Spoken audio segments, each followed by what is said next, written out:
বিসমিল্লাহির রহমানির রহিম। প্রিয় দেশবাসী, আসসালামু আলাইকুম। গত 18ই জুলাই থেকে প্রিয় বাংলাদেশ বিশ্ব থেকে বিচ্ছিন্ন। বাংলাদেশকে বিশ্ব থেকে বিচ্ছিন্ন করে দিয়ে চলছে গণহত্যা। পুলিশ, র্যাব, বিজিবি, ছাত্রলীগ, যুবলীগের সন্ত্রাসীরা নির্বিচারে চালাচ্ছে গণহত্যা।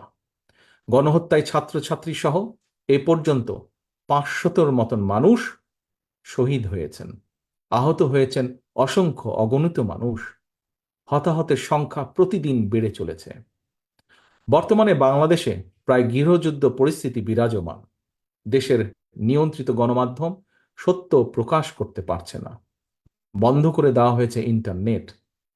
এমন পরিস্থিতি বিশ্ববাসীর দৃষ্টি আকর্ষণ করে বলতে চাই, 1971 সালের মুক্তিযুদ্ধের সময় বিশ্ববাসী বাংলাদেশের স্বাধীনতাকামী জনগণের পাশে দাঁড়িয়েছিলেন।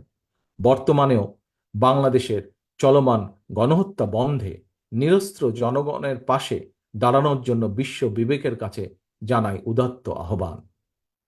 প্রিয় দেশবাসী, শেখ হাসিনার সশস্ত্র সন্ত্রাসীদের বিরুদ্ধে নিরস্ত্র ছাত্র জনতা সর্বশক্তি দিয়ে প্রতিরোধ গড়ে তুলেছে। পুলিশ, র্যাব, বিজেপি কিংবা ছাত্রলীগ, যুবলীগের সন্ত্রাসী বাহিনী লেলি দিয়েও গণ আন্দোলনকে দমনে শেখ হাসিনা ব্যর্থ হয়েছে চূড়ান্তভাবে। খুনি হাসিনা রক্তচক্ষু উপেক্ষা করে অধিকার আদায়ের আন্দোলনে আবু সাইদের মতন বীর সন্তানেরা পুলিশের বন্দুকের সামনে বুক পেতে শহীদের মৃত্যুকে আলিঙ্গন করতে দ্বিধা পর্যন্ত করছে না। তাই যত অপচেষ্টাই চলুক, খুনি হাসিনার পক্ষে অবৈধভাবে আর রাষ্ট্র ক্ষমতা কোনোভাবেই দখল করে রাখা সম্ভব নয়। তাই ক্ষমতা হারানোর ভয়ে ভীত খুনি হাসিনা শেষ চেষ্টা হিসেবে দেশব্যাপী কারফিউ জারি করেছে, মোতায়েন করেছে সেনাবাহিনী। বাংলাদেশের পক্ষের সর্বস্তরের জনগণের প্রতি আহ্বান, আপনারা তথাকথিত কারফিউ ভেঙে দখল নিন রাজপথের। সেনাবাহিনীর কর্মকর্তা এবং সদস্যবৃন্দ, খুনি হাসিনা কারফিউ জারি করে সেনাবাহিনীকে রাজপথে দেশের ছাত্রছাত্রীর মুখোমুখি করে দিয়েছে। সেনা কর্মকর্তা এবং সেনা সদস্যদের দৃষ্টি আকর্ষণ করে বলতে চাই, খোঁজ নিয়ে দেখুন এই ছাত্রছাত্রীরা আপনার কিংবা আপনার কোনো একজন সহকর্মী, ভাই, বোন, সন্তান কিংবা স্বজন। তাহলে কাদের মোকাবেলা করতে বন্দুক হাতে আপনারা রাজপথে নেমেছেন? মনে রাখবেন, দেশের সার্বভৌমত্ব হুমকির মুখে পড়লে আজকের এই ছাত্রছাত্রীরাই আপনাদের সহায়তায় জীবন বাজি রাখবে। সেনা পরিবারের একজন সদস্য হিসাবে, একজন বীর মুক্তিযোদ্ধার সন্তান হিসাবে আমি আপনাদের উদ্দেশ্যে আরো বলতে চাই, দেশের গণতন্ত্রপ্রিয় জনগণ সেনাবাহিনীর কথা বলার সময় দেশপ্রেমিক শব্দটি ব্যবহার করে। সেনাবাহিনী যদি দেশপ্রেমিক হয়, তাহলে কি নিজের দেশের জনগণের বুকে কি গুলি চালাতে পারে?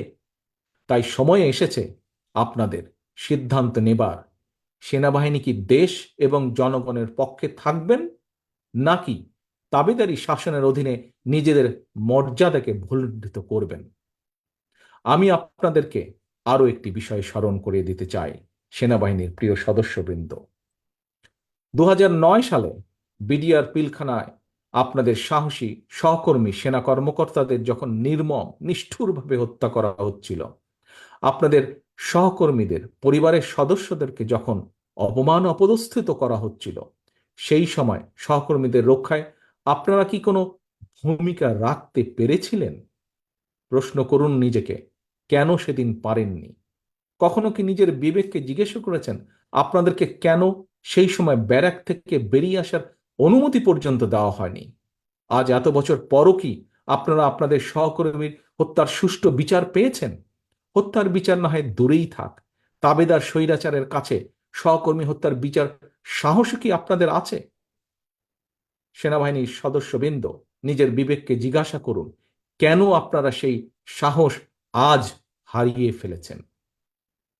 আপনাদের প্রতি আহ্বান, জনগণের বুকে বন্দুক তাক করবেন না, দেশের জনগণের বিরুদ্ধে দাঁড়াবেন না, ছাত্রছাত্রীদেরকে ভয় দেখাবেন না।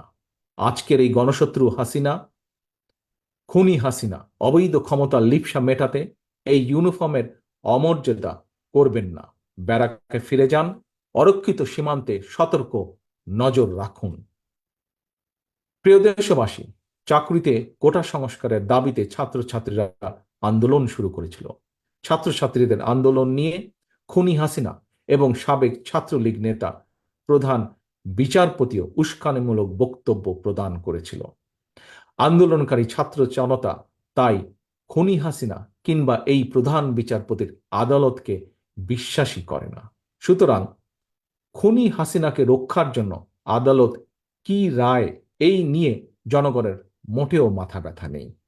মৃত্যু ভয় উপেক্ষা করেও রাজপথের মরণপণ আন্দোলন প্রমাণ করে দিয়েছে, ছাত্র ছাত্রীদের চলমান এই আন্দোলন এখন আর স্রেফ কোটা সংস্কারের দাবির মধ্যেই সীমাবদ্ধ নেই। ছাত্রছাত্রী, অভিভাবক এবং দেশের আপামর জনগণ কোটা সংস্কারের পাশাপাশি চায় রাষ্ট্র সংস্কারও। প্রতিটি হত্যার চায় বিচার। শেখ হাসিনা নিজেই খুনি, খুনির কাছে কিভাবে খুনের বিচার চাওয়া সম্ভব? দেশের শীর্ষ দুর্নীতিবাজ হাসিনাকে রাষ্ট্র ক্ষমতায় রেখে রাষ্ট্র সংস্কারও করা সম্ভব নয়। আন্দোলনকারীদের তাই এখন একটাই দাবি, বাংলাদেশের জনগণের তাই এখন একটাই দাবি, খুনি হাসিনার পদত্যাগ। সেজন্যই দফা 1, দাবি 1, শেখ হাসিনার পদত্যাগ।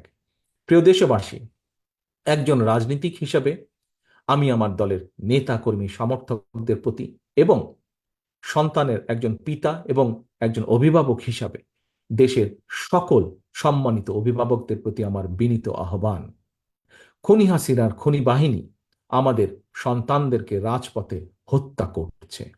খুনি হাসিনার বন্দুকের নল থেকে আমাদের সন্তানদেরকে যদি রক্ষা করতে হয়, তাদের নিরাপদ ভবিষ্যৎ যদি নিশ্চিত করতে হয়, তাহলে সকল শ্রেণী পেশার মানুষ তথা আপামর জনগণের জন্য একটি নিরাপদ বাংলাদেশ গড়ে তুলতে হয়।